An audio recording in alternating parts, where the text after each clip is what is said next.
Ladies and gentlemen, let's have a conversation about Spinnaker. It is an independent brand with a large range of color and price point. They have pretty much something for everyone in my opinion. The Fleuss 40 Automatic is 150th limited edition, a neo vintage classic in honor of the 145th anniversary of Henry Fleuss. He pioneered the rebreathing testing for underwater excursion, and this new iteration of the Fleuss Automatic marks a significant milestone with a redefined 40mm size case, a palette of muted vintage colors. These watches pay homage to a heritage of dive watch design while maintaining a modern aesthetic and watchmaking standard. In other words, they're basically a Blancpain 50 Fathoms homage reduced to an uncommonly used color scheme for them. 316L stainless steel is what the case is made of. It has a diameter of 40mm, a lug-to-lug of 47mm, a thickness of 11mm, a lug width of 20mm. It has sapphire crystal with AR coating, a water resistance of 15 ATM.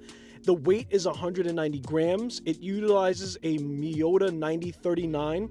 $450 US dollars, and only 150 pieces for the iteration that I have showcased for you. Full disclosure, I obtained this timepiece through a Watch Crunch meetup in New York, to which I entered into a raffle. Therefore, I'm still putting a sponsorship logo to this video. Powering this vintage design, we are again getting a Miyota 9039 automatic movement, which is 41 hours of power reserve, 28,800 beats per minute, 24 joules with the 3-hand only complication. No ghost state wheels are going to be found here. We're looking at -10 to +30 seconds a day. And this movement is known for being thin in construction, allowing for a very thin design. The watch is included with a solid stainless steel beads of rice style bracelet, or with an extra rubber strap provided with the purchase. For the bracelet, we get 20mm at the lug attachment, tapering down to a 16mm, brushed on the ends, polished for the center beads, solid female end link, quick release at the lug attachment, split friction pins holding the links. We get a solid milled fold over push deployment clasp with a friction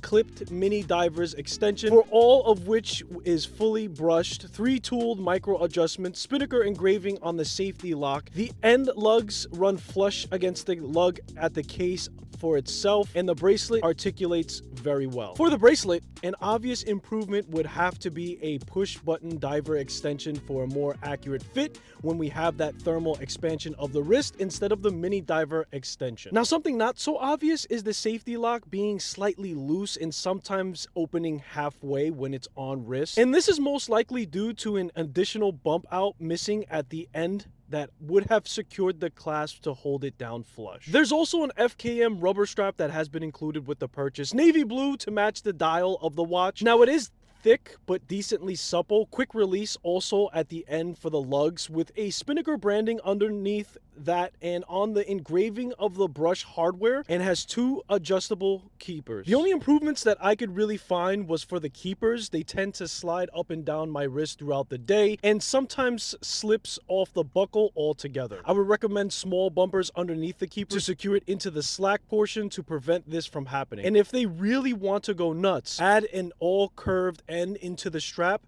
to run flush against the case. Shielding the vulnerable and delicate backside of the movement, we have a screw down case back that features circular brushing that extends itself into the back of the lugs. It's a solid canvas style case back engraved with the Spinnaker Fluess 40 limited edition with specification details engraved around it. My particular model has been numbered 0 out of 0, likely due to it being originally made for a press model. For keyless work function, we get a 6.5 screw down signed crown, fully polished, no crown guards, coin edge finishing done well. And I enjoyed the fact that this watch doesn't have any crown guards, especially being slightly smaller in stature. Crown guards could have possibly made using the crown itself more difficult with them. It's very easy to grip even with a smaller size and leans further into its vintage aesthetics. The case is fully brushed, vertical brushing on the sides, which has a nice turn down rounded shape running into the flat sides of the lugs. There is vertical brushing on the top of the lugs as well that have a folded angle downward at the bottom of the lug. In my personal opinion, the brushing on the case isn't in the highest refinement I have seen before, but I also feel that the watch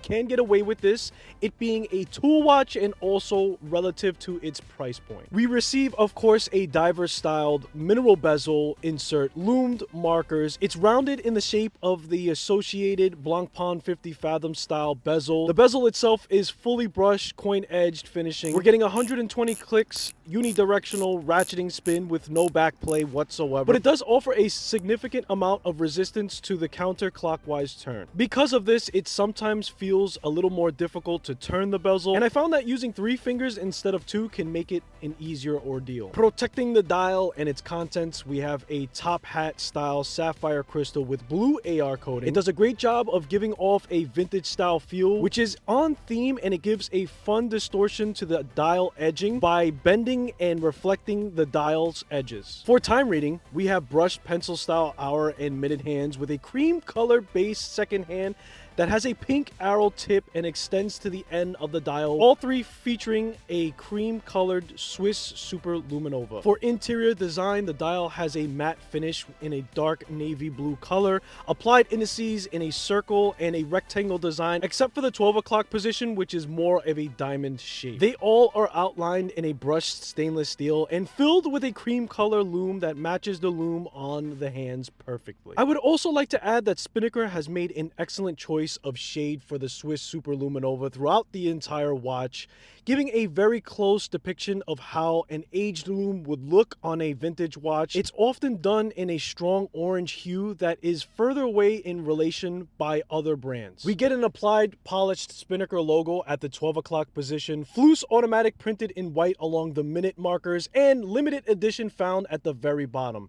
And finally, 150 meters is printed on a soft pink at the 6th position.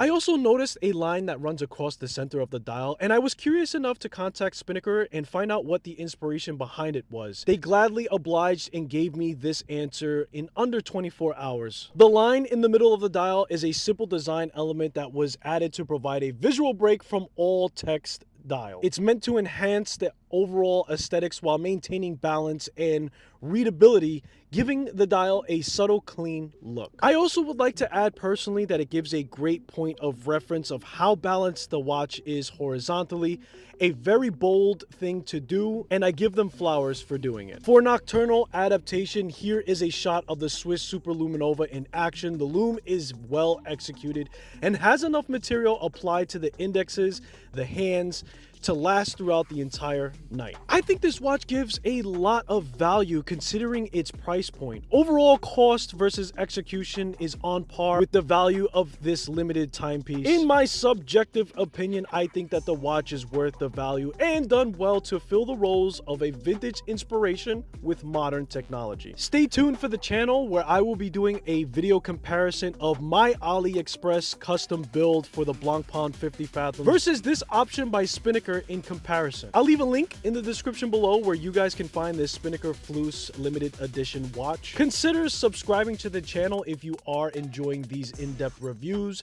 or if you like some live watch talk, sprinkling in some modifications that I like to do as well. Either way, I appreciate you guys spending your most valuable asset, which is time, and I hope to see you in the next one.